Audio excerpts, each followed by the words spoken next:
Well, as the fate of convicted drug traffickers Andrew Chan and Myuran Sukumaran remains in the balance, an online petition has been launched to plead for clemency. The Mercy campaign, which has gathered more than 30,000 signatures, is aimed at convincing Indonesian President Joko Widodo to grant a presidential pardon and commute their death sentences to a jail term. Melbourne pastor Christie Buckingham is a driving force behind the Mercy campaign. She and her husband Rob have befriended both Chan and Sukumaran and have become regular visitors to Kerobokan prison in Bali. Reverend Buckingham, welcome to Summer Breakfast. Thank you. It's lovely to be here. What is the campaign about? What does it aim to do? How did you become involved with these two men? Well, I met them several years back when I was in Bali, and I've always had a place in my heart for prisoners and for people basically who need a second chance in life. And I didn't need another thing to do, to be honest with you, but I was so impressed by these men and what they were doing in the prison that I couldn't help but get involved, and not only get involved with them at a personal level, but also with the work that they're doing in rehabilitation. And these are two totally reformed men. They're quite incredible individuals. We've spoken to Ben Quilty, who has the artist who has a friendship with Myuran Sukumaran. He's taught him to paint. In terms of your views of them as reformed characters, why do you reach that conclusion? You know, I think adversity changes people. It makes them have a good look at themselves. These guys went in there as like a lump of coal, and they have, under the pressure and also under the privilege of the Indonesian system, which allows for rehabilitation, they have taken that up and put all their energy into it. And they could be sitting around feeling sorry for themselves. They could be sitting around feeling guilty, which they have done for a long time.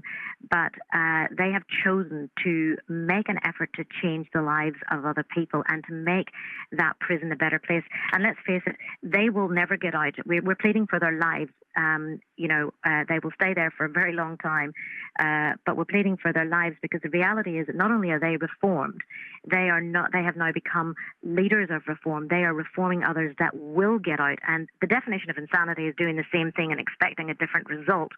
And if we just bring people in and we don't change them and don't have people that will lead them in change, and they are in a unique position to do that, because it's unlike another professional going in, counsellor or whatever. You know, they go home to their own family, whereas Andrew and Myuran have to face everything that these guys face. So they're authentic. They're authentic in their approach to reform. You have gathered 30,000, I think over 30,000 signatures. Yes. What's the hope of that idea? I mean, what do you imagine that it will be able to achieve? Well, I think we're looking for a wiser outcome in all of this. The Indonesians have got in their law a provision. They're talking about, they must uphold the law, they must uphold the law. And even some Australians are saying, well, it was their law in Indonesia.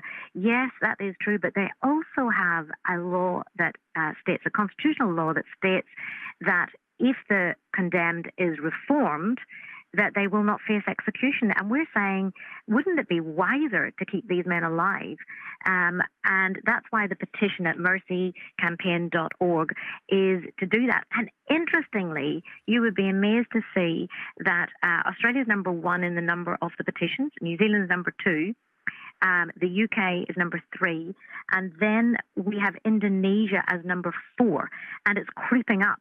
So Indonesians themselves are saying, look, let's get out of the dark ages and let's use our own law to help us rehabilitate our own people. I suppose my question is around this idea of whether or not a petition can work, can have an impact. I mean, the legal processes are in motion.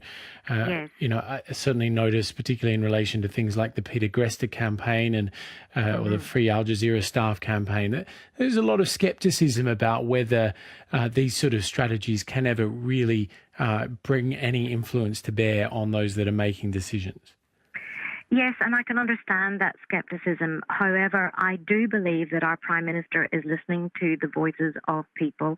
There is so much killing and so much death and so much bad news. I think they are listening and saying, maybe it is a chance to show mercy. And certainly we have been just overwhelmed by public response. And I've had to be honest with you, there's a lot that's not been seen yet. I had about 20 calls from people all around Australia in different organisations yesterday, saying, this is a slight on humanity. We can't just let this happen. And Indonesia is our neighbour, and we have a good relationship with our neighbours, and we're asking them to have mercy. So I hope that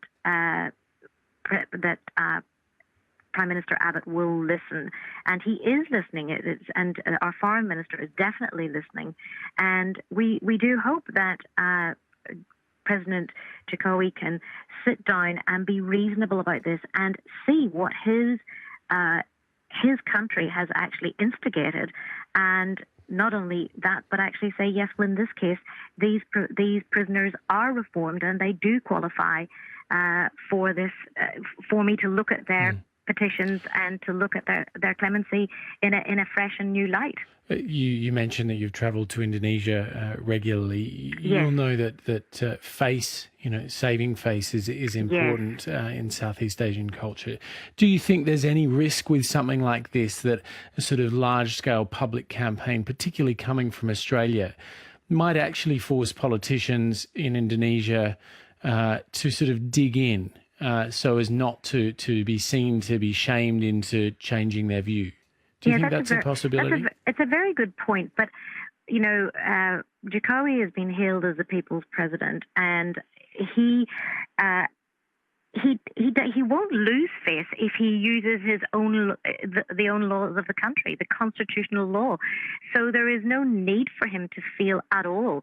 Rather, we would be saying, wow, you're doing a good job and you're being wise in your decisions, because, like I said, these men are reformed, and to take them out is pointless, because they're of more use actually to Indonesia. They can actually atone, to use a strong word, for their crime by changing the lives of others and educating and giving different skill sets to people.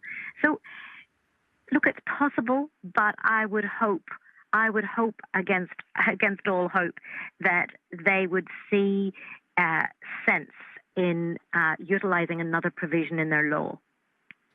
Have you personally, you said you've built a personal relationship with them. Have you come to terms with the very real possibility that you won't achieve your goal, that both Andrea and Myuran will be executed? Personally, I will do everything that I can, and the thought of it, because these men have become our friends. I will talk to Andrew. He might have a difficult counselling situation, and when I'm there and we're sitting down and we go through, in fact, one of the recent media pictures of Andrew broke my heart, because he had a whole 2 or 3 pages in his hand, and he was about to meet my husband Rob, and he wanted to discuss pastoral issues, counselling issues, and he really wants to help people. And so I see him like someone, like an intern. I'm supervising his education, and it's just incomprehensible to me. It is so pointless, and this is I've hardly got words, to be honest. Reverend Christie Buckingham, thank you very much for talking to us this morning. We appreciate your time from the Bayside Church in Melbourne, speaking to us about the Mercy campaign to try and save Andrew Chan and Myuran Sukumaran. Obviously, we'll keep you across the developments in that story.